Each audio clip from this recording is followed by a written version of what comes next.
I might get canceled for this, but welcome to 2023, where everybody on the internet is actually complete.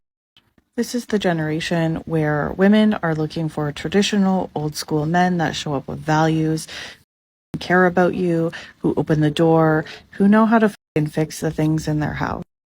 But what they're met with are men that are too scared of commitment and who are looking for just another hit on the internet.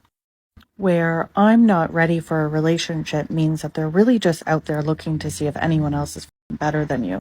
Once they go out and they find out that literally no one else is better than you, then they come crawling back and you're like, go fuck yourself. This is the generation where people are actually encouraged to cheat when they're not happy.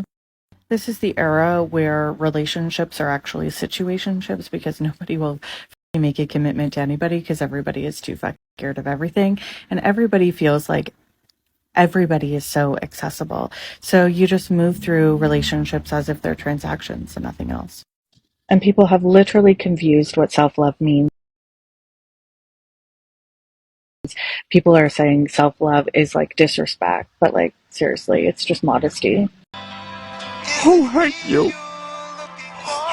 Fam, this is what I am sure 90% plus of my male viewers would refer to as the Chad/Tyrone player aftermath. I'm not saying this queen was with a Chad/Tyrone. I am saying her giving out insults like if it were candy on Halloween is sus to say the least. Isn't it funny how her rant is about women looking for traditional men and completely ignores the fact that 99.9% of the women are not traditional in the least themselves? Let me let this queen in on a little secret. Men aren't afraid of commitment. They are afraid of being ravaged through divorce court. And if a man goes back to you, he was more than likely on a dry spell. Gee, queen, you were complaining about people being encouraged to cheat? How about when the divorce laws encourage that 70% plus female-led divorce rate? Hi there, queen. To be honest, most men are okay with a situationship. What benefits are there for men in modern-day marriages?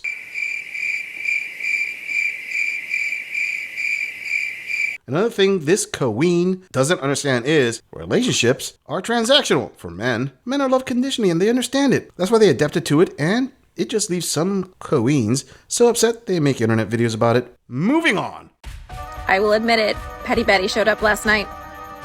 So, matched with this guy named Luke, and he wanted to text instead of being on the app, and I was like, not a good idea on your part, but okay.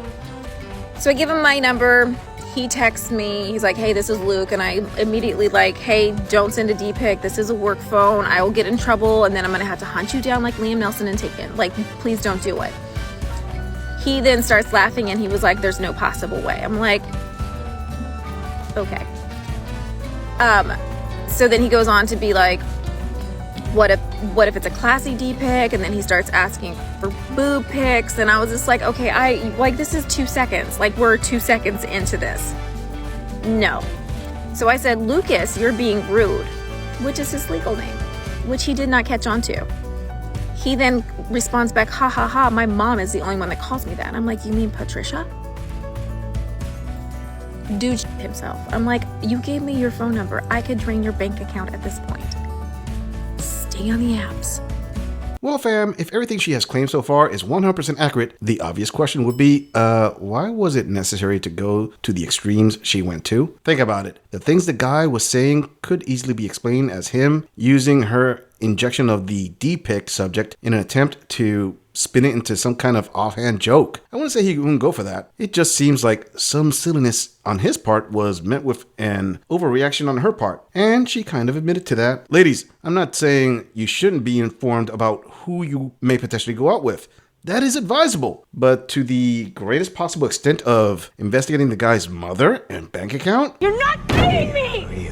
That right there, society would condemn if it were a man doing it to a woman. Let's not be blind to the fact if a man would have posted a similar video saying the same things about a woman he met on a dating app, the bulk of the people on the internet would label him an incel. Damn! Ladies, my point is, she admitted these were petty actions, and my question to all of you ladies is pretty straightforward. Is a man you just met on some dating app worth the time, effort, and resources for an admitted petty action of that magnitude? No. Moving on.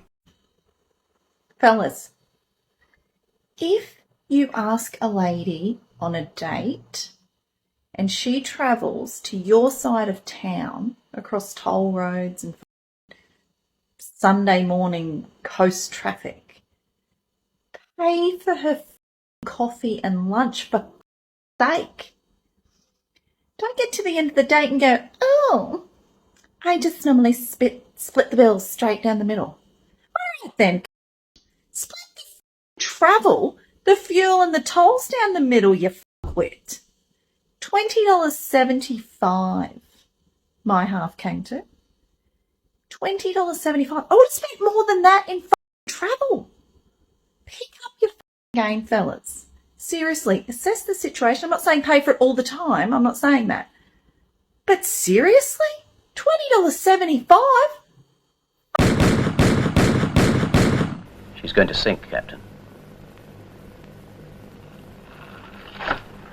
But she can't sink. She's unsinkable. Yeah, Coeen, he should split your travel cost. And while you're at it, he should split your car note, your auto insurance cost, your mortgage rate, and spa bills too.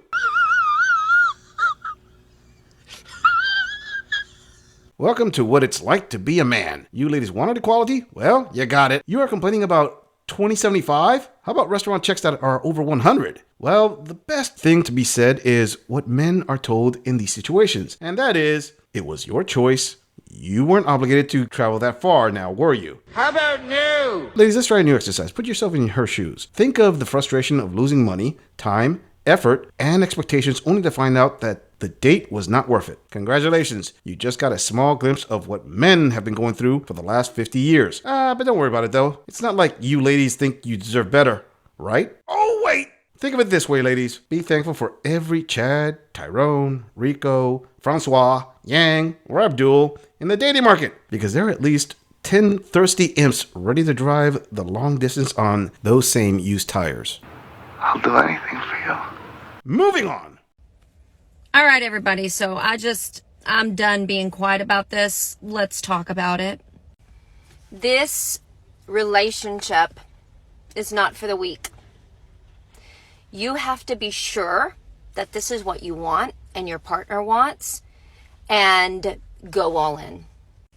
I just want to say, for the most part, I would say 95% of people are very accepting and very open and very happy for us and for the happiness that we have found with each other. But sometimes it's those that are closest to you that just don't understand. And you know what the saddest thing is for me? Is that these people don't care how happy you are. They don't care how happy we are, how much we've improved each other's life, how much we've made each other better people. All they care about is how things look. Okay, fam, before my male viewers overwhelmingly fill out the comment sections on this Coeen, I can just assume what most of you are thinking. And that is, why is it the internet is quick to condemn men who date younger women while stay silent when a post-war Coeen dates a man half her age? I think the most interesting thing about this is she claimed it was people close to her that complained about her being in a relationship with a young buck. I would venture to guess it would probably be her female friends. You shut your mouth when you're talking to me. I did cover in a previous audit a queen saying the same thing about her own friends. A link in the cards. In the Coeen's defense, why would a young man get into a serious relationship with a post-war female? That's like buying a carton of eggs at full price when there's barely enough left to make one omelet. Fatality. Flawless victory. Well, there are a multitude of reasons such as financial. He can't get anyone better than her. Maybe he owes her. Maybe she is his sugar mama. The list can go on. One thing is certain though. Madonna would be proud of this granddaughter Coeen. I'm just saying, if you enjoy this audit, click on the video in the end screen for more content. If you would like to support the channel, please follow the link in the description to donate to our beer fund. Or like, subscribe, and share this video on other social media platforms. If you agree or disagree with anything about this audit, please let us know in the comments. I'm going to leave this audit right here. I'll see all of you in the next episode.